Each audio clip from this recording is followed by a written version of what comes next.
This week we received the biggest sim update to date so far this year. World Update 3 has landed. In this video we'll take a look at all the sim update highlights and of course all of this week's previews and releases.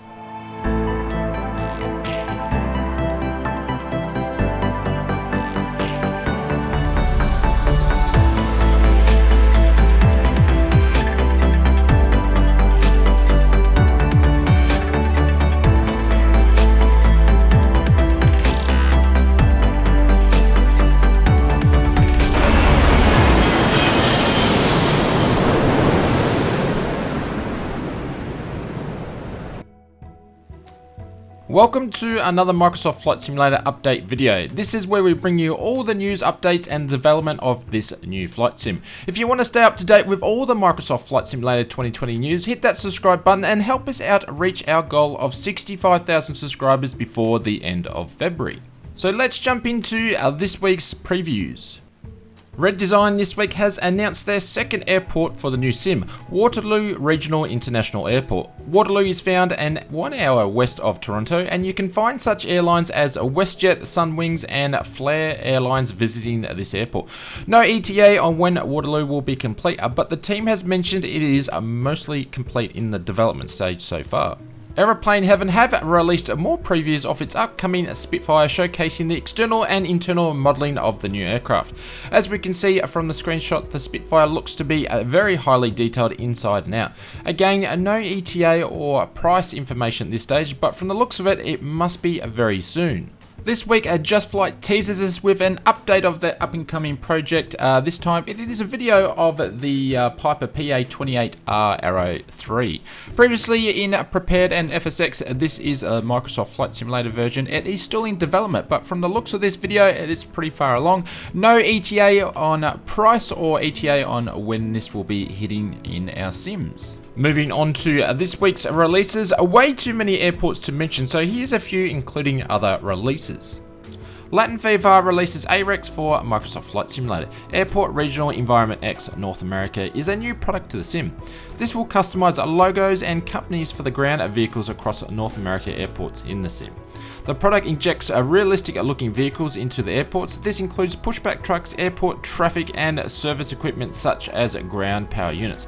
Custom sounds for all the animations of the vehicles will be included. Some of the confirmed airlines are Delta, United, JetBlue, Southwest and more. You can pick up your copy of AREX directly from their Latin VFR store, or it will be available on the Microsoft Marketplace sometime in the future. Flight Control Replay has now been updated and is compatible with Microsoft Flight Simulator. Other than the replay standard functions, this utility also includes video rendering mode, video rendering speed options, and change recording camera, restores aircraft to the last known position. You can pick up your copy of Flight Control directly from the Sim Market store. I'll leave a link in the description below. Priasoft releases Vienna landmarks for Microsoft Flight Simulator. Vienna being the capital of Austria, this now comes with the landmark package and it comes with a bunch of main city points of interest. Some of them include the Ernest Happel Stadium, Donau and Rufus and more. Hopefully I said all that correctly.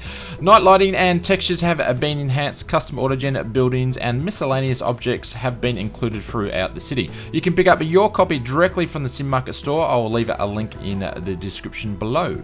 Just Sim this week releases Brussels International Airport. Brussels Airport is located 6 miles northeast of the capital of Belgium. And true to fashion, Just Sim doesn't release really any feature lists for their products, so the only thing we have is the screenshots we have here. You can pick up your copy of Brussels Airport directly from the Sim Market store, links below. Driz Lucky Designs releases Tokyo Narita for the new sim. Narita holds the title of being the busiest airport in Japan.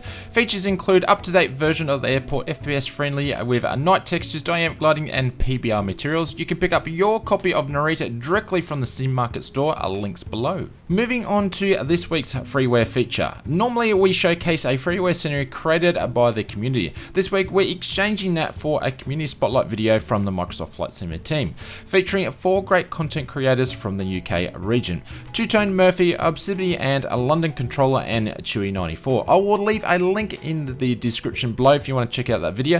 Please go and share the love and check out these great flight sim content creators. Landing in our sims this week was the first large update for the year. World Update number 3 featuring the United Kingdom, including new aerials, a new dam, over 70 points of interest, 5 new handcrafted airports and 2 landing challenges. And what was holding up the sim for until they got the tech right was 5 brand new photogrammic cities. As with most updates, there have been features, fixes, bug fixes, and stability improvements with this update. So let's check out those and the highlights. Release version 1.13.15.0. Stability performances fixes have been implemented that was causing various crashes across the title for many users. This one is a big one. If you've had a crash to desktop since the last big update in 2020, it's most likely been addressed this time around, so cross fingers for you. The terrain spikes that we all grew to love or hate have been fixed, including incorrect water elevation issues. Water masking has been updated across various locations around the world. A reduction in the frequencies of the water effects appearing on all the cliffs have been addressed, and the cloud graininess has been improved. And they do look great again. The clouds look absolutely fantastic compared to what they have been in the last previous updates. On the aircraft side of things, we did see some updates, a improvement in a ground effect to a wing-ground interaction on some aircraft. So basically they fixed the ground effect on some of the aircraft. They fixed the VS knob on the Airbus A320neo. They fixed the plane crash detection when landing on ice. Glad that just wasn't me, I just thought I was a bad pilot. And fixed the induced speed calculation bug on the twin prop aircraft. The latest AirAct cycle has been updated and it was included in this sim update as well. A bunch of development updates were included for the developers. A new version of dev mode for the console is now available. I wonder if they're meaning Xbox. New airport light system has been implemented. They fixed the taxiway size signs and a new tool to edit the camera file, which is interesting.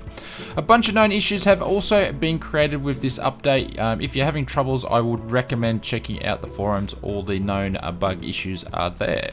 Looking to the future as we change our focus onto the next sim update, which is number 3. Next week we will receive a new development roadmap which should include all the new big updates that are happening from March right through to May. I wonder if we'll hear or see anything to do with the Xbox launch. And of course the focus will move to sim update number 3, which should land and is on schedule for March the 4th at the moment. This week we were treated with an updated feedback and a wishlist snapshot which included all the features that were rolled out in the world update this week. And also some features have been updated for the next update. I will include them all just in case you would like to pause the video and take a look.